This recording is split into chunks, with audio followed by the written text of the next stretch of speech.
समर्थन में डॉक्टर पल्लवी पटेल देखिए यहाँ पहुंची है, बैरिकेडिंग चल रही है। परिवर्तन चौक पे हम आपको दिखाते कि विधायक पल्लवी पटेल पहुंची हैं अपने समर्थकों के साथ। यूजीसी का समर्थन करने के लिए पल्लवी पटेल पहुंची हैं। पल्लवी पटेल को देखिए किस तरह से बैरिकेडिंग पे चढ़ रही हैं, उनको उतारा जा रहा है, पूरा रास्ता ब्लॉक कर दिया गया। यूजीसी के समर्थन में आज भारी विरोध प्रदर्शन देखने को मिल रहा है। पल्लवी पटेल से हम बात करने की कोशिश करेंगे कि जिस तरह से यूजीसी का आज समर्थन कर रही है, देखिए पल्लवी पटेल को किस तरह से महिला सुरक्षा कर्मियों ने उतारा है। देखिए उनको उतार के किस तरह से लिए जा रहे हैं। देखिए लगातार विरोध प्रदर्शन के टाइम देखिए हम बात करने की कोशिश करेंगे। यही करना है। देखिए पल्लवी पटेल को देखिए सुरक्षा घेरे में ले लिया गया है, बैरिकेडिंग लगी है, भारी पुलिस फोर्स लगी हुई है, पल्लवी पटेल को जाने नहीं दिया जा रहा है। ये देखिए यूजीसी रेगुलेशन 2026 जो सुप्रीम कोर्ट के आदेशानुसार और संसदीय समिति के संस्तुति के उपरांत यूजीसी ने एक रेगुलेशन ड्राफ्ट किया, इक्विटी रेगुलेशन ड्राफ्ट, और जो सिर्फ लाया मात्र गया, उसके बाद सड़कों पे विरोध प्रदर्शन हो गया।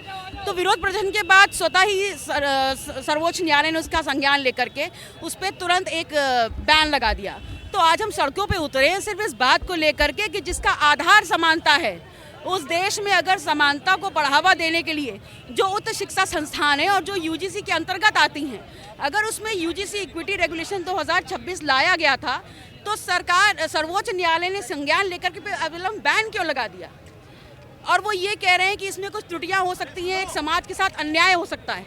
तो मेरा सवाल ये है कि जब धारा 370 रातों रात लगाई गई, तो क्या उसमें सारी पिक्चर परफेक्ट थी?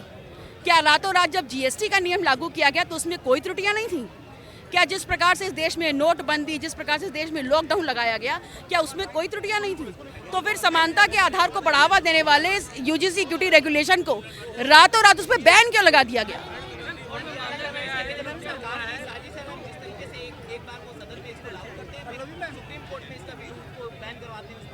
देखिए सरकार बहुत सोची समझी रणनीति बनाती है।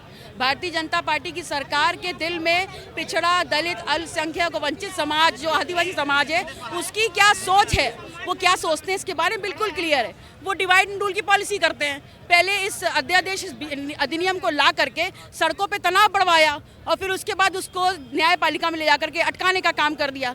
तो कहीं ना कहीं वो अपने चुनाव में जो वोट की गुड़ागड़ी थे, लाभ और हानि को जुटाने में सक्षम हो गए। बस तो देखिए किस तरह से धक्का मुक्की हो रही है, पूरा माहौल एकदम बदल चुका है। प्रदर्शनकारी जो भी हैं उनको अब पुलिस खींच के पुलिस वैन में लेके जा रही है। अब देखने की बात होगी इस मामले को सुप्रीम कोर्ट किस तरह संज्ञान लेता है। कैमरामैन हर्षित के साथ मैं राशिद अली, इंडिया फर्स्ट लखनऊ।